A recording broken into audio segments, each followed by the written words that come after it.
শহীদ বুদ্ধিজীবী দিবসে জাতির সূর্য সন্তানদের প্রতি বিনম্র শ্রদ্ধা, মৌলবাদের বিরুদ্ধে ঐক্যবদ্ধ হওয়ার আহ্বান।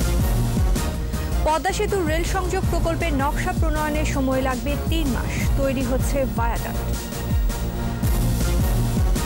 লা লিগায় মেসির নৈপুণ্যে জয়ের ধারায় ফিরল বার্সেলোনা, লেভান্তে হারল ১-০ গোলে।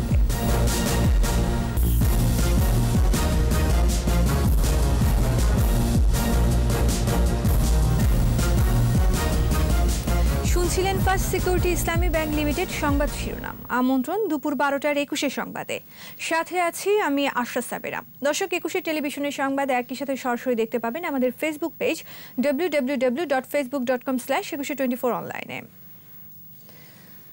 শহীদ বুদ্ধিজীবী দিবসে সূর্য সন্তানদের স্মরণ করছে জাতি। সকালে বুদ্ধিজীবী স্মৃতিসৌধে রাষ্ট্রপতি ও প্রধানমন্ত্রীর পক্ষ থেকে শ্রদ্ধা জানানো হয়। এদিকে মৌলবাদের বিষ বৃক্ষ সমূলে উৎপাটনে শেখ হাসিনার নেতৃত্বে ঐক্যবদ্ধ হবার আহ্বান জানিয়েছেন আওয়ামী লীগের সাধারণ সম্পাদক ওবায়দুল কাদের।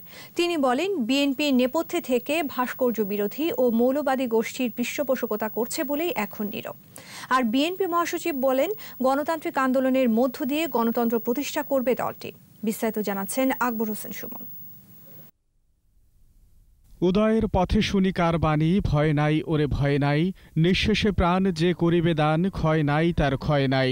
মুক্তিযুদ্ধের চূড়ান্ত বিজয়ের পথে যখন বাংলাদেশ, তখন ১৪ ডিসেম্বর এক নিকষ সন্ধ্যায় অস্তমিত হয়েছে জাতির সূর্য সন্তান বুদ্ধিজীবীদের প্রাণ। দিবসটির ৪৯ বছরের সূর্যোদয়ের মুহূর্তে জাতির শ্রেষ্ঠ সন্তানদের স্মরণ করেছে রাষ্ট্র। শহীদ বুদ্ধিজীবী স্মৃতিসৌধে রাষ্ট্রপতি ও প্রধানমন্ত্রীর পক্ষে শ্রদ্ধা নিবেদন করেন ২ সামরিক সচিব।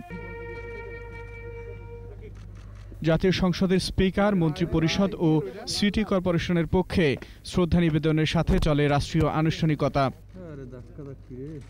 এদিকে শ্রদ্ধা নিবেদন শেষে ভাস্কর্য ইস্যু নিয়ে কথা বলেন আওয়ামী লীগের সাধারণ সম্পাদক ওবায়দুল কাদের। আর বিএনপি মহাসচিবের দাবি, যে লক্ষ্য নিয়ে দেশ স্বাধীন হয়েছিল তা আজ ভুলুণ্ঠিত। শহীদদের আত্মত্যাগের মর্যাদা সমুন্নত রাখতে ধর্মভিত্তিক রাজনীতি নিষিদ্ধের দাবি সর্বস্তরের মানুষের। আকবর হোসেন সুমন, ২১ টেলিভিশন, ঢাকা। শহীদ বুদ্ধিজীবী দিবস উপলক্ষে ধানমন্ডির ৩২ নম্বরে বঙ্গবন্ধুর প্রতিকৃতিতে শ্রদ্ধা নিবেদন করেছে বাংলাদেশ আওয়ামী লীগ ও সহযোগী সংগঠন। সকালে বাংলাদেশ আওয়ামী লীগের সাধারণ সম্পাদক ওবায়দুল কাদেরের নেতৃত্বে ফুল দিয়ে শ্রদ্ধা জানান নেতৃবৃন্দ। এ সময় সেখানে ১ মিনিটের নীরবতা পালন করা হয়। এরপর সেখানে ফুল দিয়ে শ্রদ্ধা জানায় আওয়ামী, যুবলীগ, স্বেচ্ছাসেবক লীগ, কৃষক লীগ, শ্রমিক লীগ সহ সহযোগী সংগঠনের নেতাকর্মীরা। এ সময় তারা স্বাধীনতা বিরোধী চক্রের বিরুদ্ধে সজাগ থাকার আহ্বান জানান।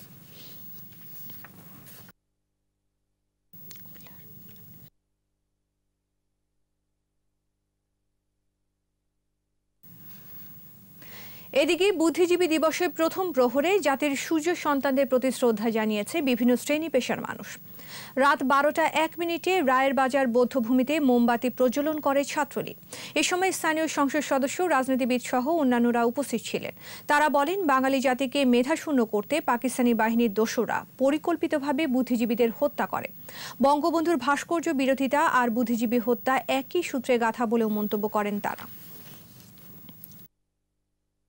বুদ্ধিজীবী দিবসের চেতনা থেকে আমরা সকলেই শিক্ষা নিতে চাই। আগামী দিনে আমরা যেন এই মেধা মননকে কাজে লাগিয়ে তাদের প্রতি শ্রদ্ধা রেখে তাদের এই স্বপ্নকে সামনে সোনার বাংলা গড়ার প্রত্যয়ে আমরা যেন কাজ করি। বুদ্ধিজীবীদের সেই যারা হত্যা করেছে, সেই আলবদর রাজাকারদের, আর বর্তমান বঙ্গবন্ধুর ভাস্কর্য যারা ভাঙচুর করেছে, বঙ্গবন্ধুর ভাস্কর্য ভাঙচুর করার জন্য যারা মানুষকে বিভিন্নভাবে উৎফুল্ল করছে, তারা একই সূত্রে গাঁথা। নানা আয়োজনে সারা দেশে পালিত হচ্ছে শহীদ বুদ্ধিজীবী দিবস। খুলনার গল্লামারী স্মৃতিসৌধে আওয়ামী লীগ, বিএনপি সহ বিভিন্ন রাজনৈতিক সংগঠন শহীদ বুদ্ধিজীবীদের প্রতি শ্রদ্ধাঞ্জলি অর্পণ করে। এদিকে সকাল ৯:৩০ খুলনা বিশ্ববিদ্যালয়ের উপাচার্যের পক্ষে অদম্য বাংলায় শ্রদ্ধাঞ্জলি অর্পণ করা হয়। রংপুরে শহীদ মুক্তিযোদ্ধা স্মৃতিসৌধে শ্রদ্ধা নিবেদন করে বিভাগীয় ও জেলা প্রশাসন ও পুলিশ প্রশাসন সহ বিভিন্ন সংগঠন। সকাল 10:15 বিভাগীয় কমিশনার আব্দুল ওয়াহাবের নেতৃত্বে পুষ্পস্তবক অর্পণ করা হয়। বরিশালে সকাল ৯টায় শহীদ স্মৃতিস্তম্ভে পুষ্পমাল্য অর্পণের মাধ্যমে শ্রদ্ধাঞ্জলি নিবেদন করেন বিভিন্ন রাজনৈতিক ও সামাজিক সংগঠন। পদ্মা সেতুতে রেল সংযোগ প্রকল্পের নকশার সমস্যার সমাধান হয়েছে। রেল লিংক প্রকল্পের উদ্যোগে অর্ধনির্মিত পিয়ার ভেঙে নতুন নকশা প্রণয়ন করা হবে। নির্মাণ করা হবে রেলের ভায়াডাক্ট। নতুন নকশা প্রণয়নে 3 মাসের মতো সময় লাগবে বলে জানিয়েছেন রেল মন্ত্রণালয়। রিপোর্টে আরও জানাচ্ছেন মোহাম্মদ নুরুন নবী, ছবি তুলেছেন ইয়াকুব হোসেন। পদ্মা সেতুর মূল অবকাঠামো নির্মাণ শেষ। দ্বিতল সেতুটির দুপ্রান্তে আছে রেল ও সড়কের ভায়াডাক্ট। সড়কের ভায়াডাক্ট আছে ঠিকমতো, সামান্য সমস্যা দেখা দেয় রেলের ভায়াডাক্ট নিয়ে। নকশা নিয়ে আপত্তি জানায় সেতু কর্তৃপক্ষ। এ নিয়ে 2 বিভাগের মধ্যে টানাপোড়েন চলে। শেষ পর্যন্ত সব পক্ষ একমত হয়, মানের সাথে কোনো আপোষ নয়। পদ্মা সেতুতে নকশা ও বাস্তবায়নের জটিলতা এবারেই প্রথম না। পদ্মার রেললিং প্রকল্পের এই পিয়ারটির উচ্চতা হওয়ার কথা ছিল 5.7 মিটার, হয়েছে 5.5 মিটার। ঠিক তেমনিভাবে নকশায় দেওয়া আছে এর প্রশস্ততা 11 মিটার, কিন্তু হওয়ার কথা ছিল 15.5 মিটার। অর্ধনির্মিত এই পিয়ারটি ভেঙে আপাতত এই জটিলতার অবসান করা সিদ্ধান্ত হয়েছে, যার ফলে পদ্মার সেতুতে যান চলাচল এবং রেল চলাচলের ক্ষেত্রে কোনো ধরনের প্রতিবন্ধকতা আর থাকবে না। হাইওয়ে ম্যানুয়াল 2005 অনুযায়ী ইন্টারন্যাশনাল করিডোর, এটা আপনারা জানেন, ন্যাশনাল হাইওয়ে, একই সাথে এশিয়ান হাইওয়ে 1।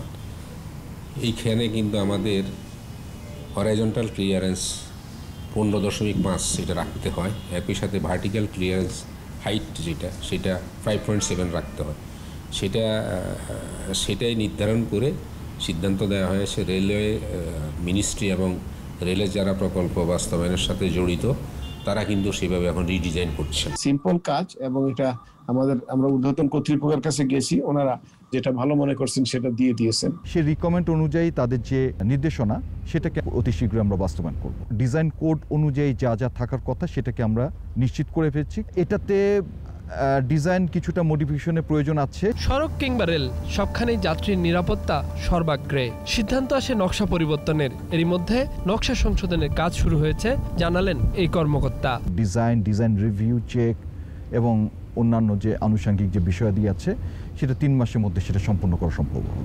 2 প্রকল্পের সমন্বিত উদ্যোগে আর কোনো জটিলতা থাকলো না বলেও জানান প্রকল্প কর্মকর্তারা। মোহাম্মদ নুরুন নবী, একুশে টেলিভিশন, মাওয়া, মুন্সিগঞ্জ। উত্তরাঞ্চল সহ দেশের বিভিন্ন স্থানে ঘন কুয়াশার সাথে বেড়েছে শীত। সেই সাথে দেখা দিয়েছে ঠান্ডাজনিত রোগ। শীত বস্ত্রের অভাবে হত দরিদ্র পরিবারগুলো রয়েছে দুর্ভোগে। গবাদি পশু নিয়েও বিপাকে পড়েছেন তারা। প্রতিনিধিদের সহায়তায় মাসুমা লিসার রিপোর্ট। গাইবান্ধায় তীব্র শীতে জনজীবন বিপর্যস্ত।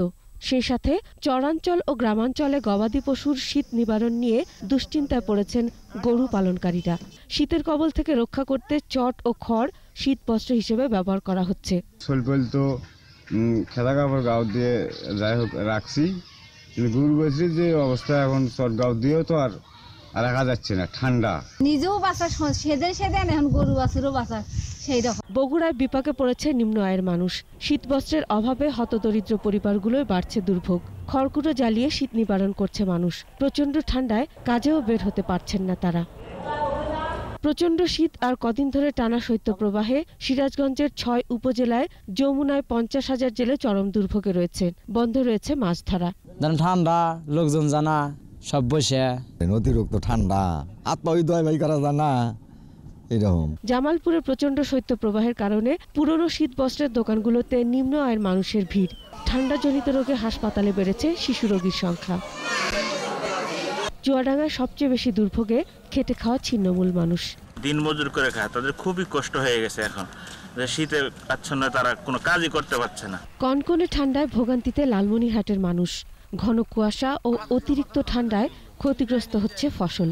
শীতের কারণে আলু খাত কোকড়া লাগতেছে, মরক আসতেছে, বেলাট হচ্ছে, ফসানি ধরতেছে। পঞ্চগড়ে খড়কুটো জ্বালিয়ে শীত নিবারণের চেষ্টা করছে ছিন্নমূল মানুষ। বেড়েছে ঠান্ডাজনিত রোগ। মাসুমা লিসা, একুশে টেলিভিশন। শেষ করছি দুপুর 12টার 21 সংবাদ। যাবার আগে ফার্স্ট সিকিউরিটি ইসলামী ব্যাংক লিমিটেড সংবাদ শিরোনামগুলো আরও একবার। শহীদ বুদ্ধিজীবী দিবসে জাতির সূর্য সন্তানদের প্রতি বিনম্র শ্রদ্ধা। মৌলবাদের বিরুদ্ধে ঐক্যবদ্ধ হওয়ার আহ্বান। পদ্মা সেতু রেল সংযোগ প্রকল্পের নকশা প্রণয়নের সময় লাগবে 3 মাস, তৈরি হচ্ছে ভায়াডাক্ট। লা লিগায় মেসির নৈপুণ্যে জয়ধারায় ফিরল বার্সেলোনা, লেভান্তে হারল 1-0 গোলে।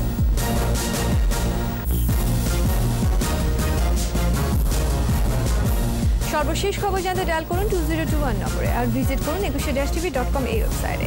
এছাড়া ফেসবুকে ভিজিট করতে পারেন facebook.com/2124 অনলাইনে। এতক্ষণ সাথে থাকার জন্য ধন্যবাদ। পরবর্তী সংবাদ দুপুর 2টায় দেখার আমন্ত্রণ রইল। স্বাস্থ্যবিধি মেনে চলুন, সুস্থ থাকুন, 21-এর সাথেই থাকুন।